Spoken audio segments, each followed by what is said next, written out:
Hai, selamat datang di Arsip Ilmu. Apa kabar rekan pejuang semua? Semoga baik-baik saja dan tetap semangat untuk meraih kesuksesan. Ya, ada kabar kurang menyenangkan memang untuk para pejuang PNS guru karena seleksi CPNS jabatan fungsional guru di tahun ini dapat dipastikan ditiadakan. Tapi tenang, sebagai gantinya ada seleksi P3K untuk jabatan fungsional guru. Bahkan kabarnya ini menyediakan kuota yang sangat besar, lebih besar dari tahun-tahun sebelumnya.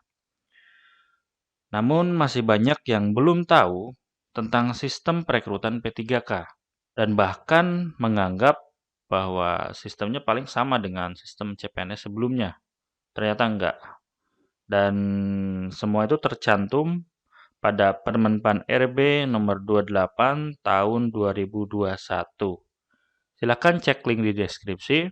Kalian bisa melihat semua ketentuan mengenai perekrutan P3K jabatan fungsional guru tercantum semuanya di sana. Dan di video ini beberapa poin penting yang menarik akan kita bahas. Beberapa di antaranya adalah kriteria pelamar P3K guru itu siapa saja. Jadi apakah teman-teman termasuk dalam kriteria pelamar seleksi ini atau tidak, itu kita akan bahas. Kemudian sistem seleksinya bagaimana, kemudian ada sistem penambahan nilai, ya seperti yang kita tahu 2 tahun ke belakang ada sistem penambahan nilai bagi kriteria-kriteria tertentu dan di sini pun ada dan tidak sama dengan tahun-tahun sebelumnya. Maka dari itu silakan dipahami. Kita mulai dari yang pertama yaitu mengenai kriteria pelamar P3K jabatan fungsional guru. Dan ini tercantum pada pasal 4 ayat pertama. Disebutkan bahwa pelamar yang dapat melamar sebagai P3K jabatan fungsional guru pada instansi daerah tahun 2021 terdiri atas tenaga honorer kategori 2 ya. THK 2 itu untuk tenaga honorer kategori 2. Guru non-ASN yang terdaftar di Dapodik. Ya simpelnya honorer di sekolah negeri yang sudah terdaftar di Dapodik.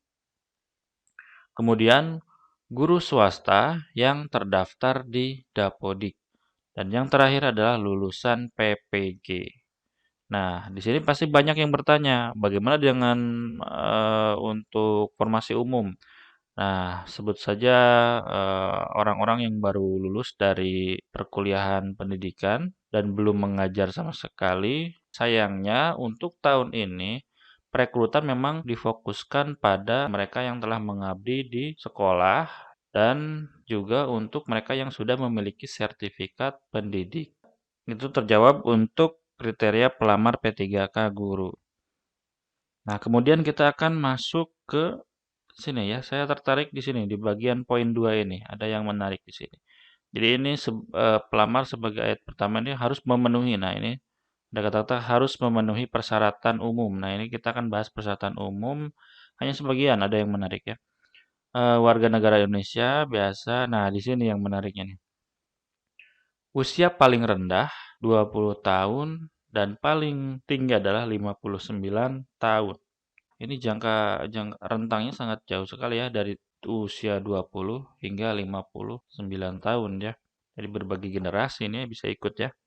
Lumayan lama. Jadi kalau PNS kan hanya sampai ke usia tidak sampai 50-an ya, bahkan tidak sampai 40 ya. Tapi kalau ini mulai dari 20 hingga 59 tahun ya. Jika ada seorang yang mendaftar di usia 59 tahun dan lolos, ya berarti jangka waktu mengabdinya juga memang lebih singkat ke apa ya, dekat ke pensiun sebenarnya. Tapi tidak apa-apa itu bagian dari penghargaan ya. Nah, kemudian kita akan membahas sistem seleksinya. Nah, kita akan cek sistem seleksi ada di pasal tahapan seleksi ya. Ini ada di pasal 29. Seperti biasa, ada seleksi administrasi dan seleksi kompetensi. Saya sudah membaca bagian bawah. Ketika teman-teman semua mulai mendaftar, itu seperti biasa membuat akun dulu, ya. Membuat akun, termasuk di sana nanti menginput administrasi ya, berbagai dokumen administrasi yang dalam bentuk digital. Kemudian ada tahapan seleksi kompetensi. Nah, ini yang menarik. Ada perbedaan jika di CPNS itu kita mengenal TIU, TWK, dan TKP ya. Seleksi kompetensi untuk P3K guru itu dibagi menjadi 3 macam kompetensi ya. Yang pertama kompetensi teknis, kompetensi manajerial, dan kompetensi sosial kultural ya. Nah, untuk pembahasan bentuk-bentuk soalnya seperti apa, itu akan dibahas di video berikutnya ya. Dan di sini ada yang menarik. Seleksi kompetensi ini terbagi sebanyak 3 kali ya. Ada 3 kali. Seleksi kompetensi pertama, kedua, dan ketiga. Nah, wah ada banyak nih ya. Nah, sayangnya ini tidak dibagi-bagi kuotanya ya. Tidak ditentukan di awal kuotanya, tetapi jadi kuota yang disediakan untuk kompetensi pertama itu kuota penuh. Kemudian nanti hasilnya, misalnya ada yang masuk, ada yang gagal. Nah, yang gagal atau ada kuota yang belum terisi itu akan dilanjutkan untuk seleksi yang kedua. Begitu seterusnya sampai seleksi yang ketiga gitu. Kemudian kita akan bahas satu persatu seleksi kompetensi dari yang pertama sampai yang ketiga itu bagaimana ya. Terutama siapa saja yang bisa ikut di seleksi pertama, kedua, dan ketiga. Kita bahas di seleksi yang pertama. Nah, seleksi kompetensi yang pertama, kita langsung ke siapa saja yang bisa mendaftar nih. Nah, di sini tertulis bahwa untuk kriteria pelamar pada seleksi kompetensi yang pertama itu hanya ada 2, ya. Yang pertama, tenaga honorer K2 dan simpelnya ini honorer sekolah negeri saja yang terdaftar di Dapodik tentunya. Nah, di sini ya. Jadi dari 4 kategori yang bisa mendaftar P3K, ternyata di seleksi kompetensi yang pertama itu hanya 2 kategori saja di sini. Nah, jadi sayang sekali bagi guru swasta, guru atau honorer di swasta itu belum bisa daftar, apalagi untuk para lulusan PPG yang belum mengajar sama sekali ini belum bisa ikut di seleksi yang pertama. Nah, kemudian kita akan bahas selain kriteria pendaftar, nah kita akan bahas juga ketentuan tempat sekolah yang dituju ya. Di sini tertulis bahwa pelamar wajib mendaftar di sekolah tersebut. Nah, tersebut itu adalah tempat dia bertugas. Tentu kan tenaga honor K2 dan juga guru sekolah negeri yang terdaftar di Dapodik kan artinya sudah memiliki tempat mengajar ya. Dan di sini tertulis bahwa pelamar itu wajib mendaftar di sekolahnya sendiri. Dan ini dipertegas kembali di sini bahwa pelamar yang berasal dari sekolah lain ini tidak dapat mendaftar di sekolah tersebut. Nah, lalu pertanyaannya bagaimana dengan sekolah yang tidak memiliki kuota P3K? Di sini di poin C dibahas bahwa pelamar nih ya yang tidak tersedia di sekolah tempat pelamar mengajar, nah pelamar itu dapat mendaftar di sekolah lain. Nah, ini boleh di sekolah lain. Nah, tetapi yang masih tersedia kebutuhannya. Artinya, jika jumlah kuota P3K di satu sekolah sama dengan jumlah honorernya, maka dapat dipastikan pendaftar di sekolah tersebut tanpa saingan. Nah, kemudian ada kondisi yang lain. Jika jumlah kuota P3K guru di suatu sekolah lebih banyak dari jumlah honorernya, maka dapat dipastikan kursi yang tersedia itu, selisih kursi yang tersedia itu dapat dilamar oleh honorer-honorer dari sekolah lain yang di sekolahnya tidak tersedia lowongan P3K. Nah, artinya yang akan bersaing mendapatkan sekolah tersebut ya ada 2 macam. Yang pertama, honorer di sekolah itu sendiri dan juga honorer dari sekolah lain yang tentunya tidak bisa kita pastikan siapa dan berapa jumlahnya. Nah, kemudian bagaimana dengan sekolah yang memiliki kuota P3K lebih sedikit dari jumlah honorernya? Ya, jelas berarti para honorer di sekolah tersebut akan saling bersaing ya dengan teman sendiri untuk mendapatkan kursi yang tersedia. Nah, dari sini sebenarnya kita bisa menilai kondisi mana yang lebih baik ya. Saya berpikir bahwa dengan sekolah yang memiliki jumlah kuota P3K lebih banyak daripada jumlah honorernya, justru itu yang perlu diwaspadai. Kenapa? Karena sisa kuotanya kan memungkinkan untuk orang dari honor dari sekolah lain pada masuk dan seandainya yang mendaftar itu banyak gitu ya, caranya itu banyak ya berarti saingannya pun akan lebih besar juga. Nah, dan kondisi yang paling bagus itu yang pertama ya, yang jumlah kuota P3K-nya sama dengan jumlah pelamarnya. Ya beruntung sekali mereka yang mendapatkan kondisi sekolah seperti ini nantinya. Nah, kemudian kita lanjut ke seleksi yang kedua, ya, seleksi kompetensi yang kedua. Kita mulai dari kriteria pelamarnya ya. Dan di sini tertulis bahwa pelamar tenaga honorer K2 yang tidak lulus seleksi kompetensi pertama. Oh, berarti tenaga honorer K2 yang gagal itu bisa mengikuti seleksi yang kedua solusinya ya. Kemudian guru non ASN yang terdaftar Dapodik, berarti guru honorer dari sekolah negeri yang tidak lolos di seleksi yang pertama itu bisa ikut juga. Nah, berarti ini pelamar dari seleksi yang pertama ditambah dengan guru swasta yang terdaftar Dapodik dan juga lulusan PPG ya. Nah, berarti di sini semua kategori yang disebutkan di awal tadi bisa melamar di seleksi kompetensi yang kedua.